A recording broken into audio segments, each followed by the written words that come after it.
Joe Rogan was interviewing this man about his near-death experience, and you're not gonna believe what happens. And this sounds a little bit like heaven and hell. So let's get right into the video. About you was that you had gotten through a near-death experience, and I really didn't want to read into it at all. I just wanted to ask you about it. Sure. So something happened. You had an aneurysm that burst inside internally. Yeah. Is that what it is? Yeah. So, I mean, the medical description is I had an undiagnosed aneurysm, which is a ballooning of an artery at a weak spot. Arteries can dilate to get more blood flow, but an aneurysm is like one specific spot that for one reason or another is weak, and it starts to sort of give way. I got to the hospital and my body couldn't hold compensatory shock anymore, and I went straight into end-stage hemorrhagic shock, which is you're dead in 10 or 15 minutes, right? And I went off right as we got to the hospital. And they estimate my blood pressure was 60/40, which is like rock bottom. They estimate I lost like 2/3 of my blood. And the doctors knew immediately what was going on. And one doctor had this sort of large gauge needle, and he asked my permission. I had no idea I was dying, right? And he asked my permission to stick it through my neck into my jugular, which didn't look like a lot of fun. And I was like, really? Is this totally necessary? Like, do we really need to do this? I was like, why? Like, in case there's an emergency? And he was like, no, this is the emergency. Like, I had no idea, right? I'm 10 minutes from dead. I have no idea I'm dying. Zero, right? Thank God, because I would have been terrified, and I would have been thinking about my family, and I would, please, Yeah. You don't want that, right? And so he said, "This is the emergency." I was like, "Well, if you say so, go ahead, have at it," right? So while he's working on prepping my neck, and it didn't hurt at all, right? So if you ever have to have this done, don't worry about it. But while I'm lying there, and he's sort of working on my neck, it took long. It felt like it took longer than it probably actually did. But while I'm there, all of a sudden, and I have to stop and say, I'm an atheist. I'm a lifelong atheist. I'm a rationalist. I'm not spiritual. I'm not a mystic. I'm not woo-woo. I'm nothing, right? And my dad was an atheist and a physicist. I have to say all this because of what's coming. And I'm still... Okay, so this is crazy. So he has a full disclosure and says, listen, guys, I'm an atheist. I'm a rationalist. I don't believe in any of this crazy stuff, but I've experienced something crazy. And a lot of people, let me tell you, when they have near-death experiences, they experience something really similar to this. And I think this proves that there is a God and there's an afterlife, and there's something that we all have to come to grips with. So let's hear him share this story. I'm an atheist, by the way, but so all of a sudden, I sensed below me and to my left this black pit open up, this black abyss, like this infinite black void. And I was getting pulled into it. And it's not like darkness had taken over the world. The world was here. I could see the doctors. I was talking to them, right? Here I am. But the darkness was contained in this hole that was underneath me. And I was... What does that sound like? Does that sound like hell? Hell is separation from God forever. They talk about flames, fire, but also it talks about eternal darkness. So what do you think he's experiencing there? So keep on watching. Getting pulled into it, right?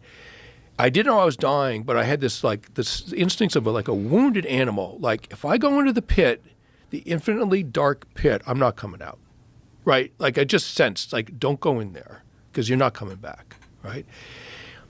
And I started to panic because I felt myself getting drawn in, right? And then my dead father, appeared above me and to my left.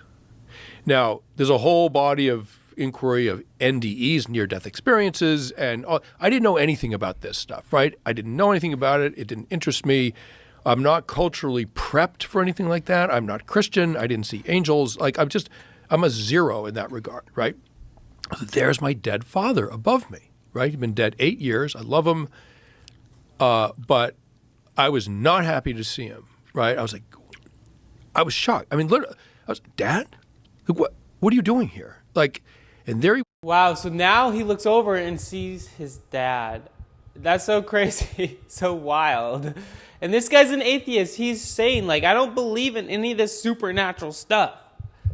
And he communicated to me. And so what I saw, see isn't quite the right verb, but I don't think there doesn't exist the right verb. I sensed/saw him, and it was his essence, his energy, his presence, right? It's not like I see you, right? It's like, oh, there you are, right? It wasn't with that clarity. In some ways, it was with a deeper clarity because it was his essence, right? And there he was. His presence was right there. And above me and to my left, it was like quite specific. And he communicated to me, again, not with words, but with some manner that I understood, that I can't quite explain what it was. But basically, the idea was, you don't have to fight it. You can come with me. I'll take care of you. It's okay. It's okay. Don't be scared, right? I'll take care of you. I was horrified. I was appalled. I was offended. I was like, you're dead. Why would I want to go with you? You're dead. You're the opposite of what I am. Why would I possibly want to go with you and be dead with you? Because I'm alive with my family right now. Like, I'm not going anywhere with you. Like, get out of here. And I said to the doctor, you have to hurry.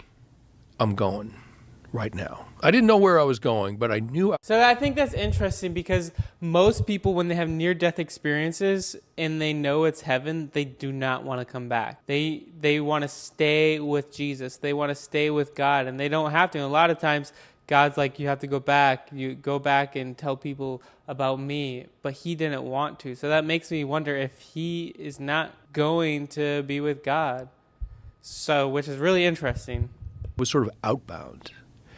And once that happened, there's no inbound. And I sensed that. I said, you got to hurry. You're losing me right now. So what'd they do? Well, they transfused me. They stabilized me with 3 units of blood. Eventually, I needed 10 units, which is a full complement of blood.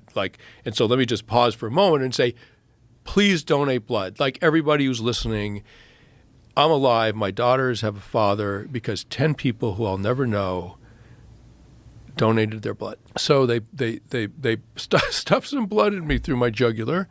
I stabilized, and they brought me to the the cath lab, the interventional radiology suite. And what interventional radiology is, it's a freaking miracle, right? Like 20 years ago, I'd have been dead. Wow, so he literally was saved and he had these experiences. It's still crazy and mind-boggling to me to think that he's still an atheist. He still doesn't believe in a God, even though he's experienced those crazy stuff. And he's like, keep in mind, I'm an atheist. So like, why would he have to preference that if he thinks this is something that's not supernatural? And there's so many amazing stories of the supernatural, of things happening where God intervenes. So guys, I encourage you, just like this man, he had no idea that this day could be his last. And just like him, we don't know when our day could be our last. So I really encourage you guys to look to God, to seek him, and to really make sure your relationship with Jesus is where it's supposed to be. Make sure that you surrender your life to Jesus and put him first and ask him to forgive you of your sins so that you can be saved, and believe that Jesus came to this earth, died on the cross for your sins, rose again in 3 days so that you can be saved. You never know when your day is the last. So I encourage you to go to him and seek him. It's so worth it. And when your time is up, you can be with Jesus when you die. I encourage you to do that today. Well, thank you guys so much for watching. Comment down below your thoughts. And please subscribe. And if you haven't, please like this video. And you might like this video here as well. Peace.